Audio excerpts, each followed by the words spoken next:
What's up, Vikings Nation? Now, rumor has it that, well, the Vikings might potentially trade up in this year's draft to select a quarterback, a successor to Kirk Cousins. I'm not really sure how I feel about it, but if it means we get 2 first-round picks this year, I'd be okay with it because then we can address 2 different areas, one being the quarterback and the other one definitely being cornerback. So let's dive through this. Who exactly has us trading up in this year's draft? Well, it goes like this. Quarterback of the future is the singular most important player that the Minnesota Vikings can add this season, other than cornerback.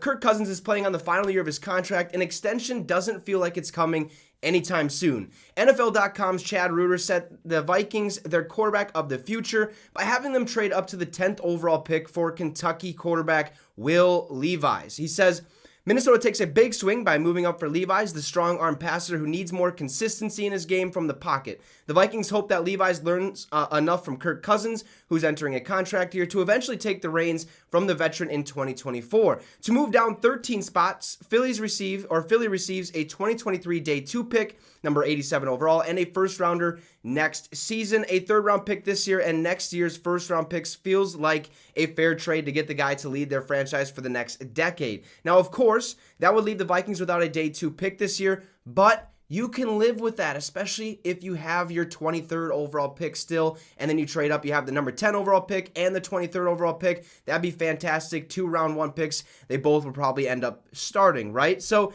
Levis compares directly to Kirk Cousins, except he is a howitzer of an arm that can make throws similar to Josh Allen. A year sitting behind Cousins and learning would be ideal to help Levis grow and develop. Now, I'd be okay with this. The only way I would be okay with this, however, is if we get to keep our 23rd overall pick. We trade up, basically send them our day 2 pick and next year's first rounder. Bam, we move up to the number 10 spot. We can select Will Levis if he's still available, that is, and then we can use that 23rd overall pick on a corner. I'm not really sure how it's going to pan out, but we do need to find our successor in Kirk Cousins. We need to figure out who is going to be the franchise guy moving forward. Will Levis could be that. Hendon Hooker could be that. There's a lot of teams or a lot of players that could be the new successor to Kirk Cousins. You guys can let me know in the comments what you think about this, if it's possible. Also, drop a like and subscribe to the channel. It would be much appreciated. Have a great rest of your day, folks, and SKOL Vikes.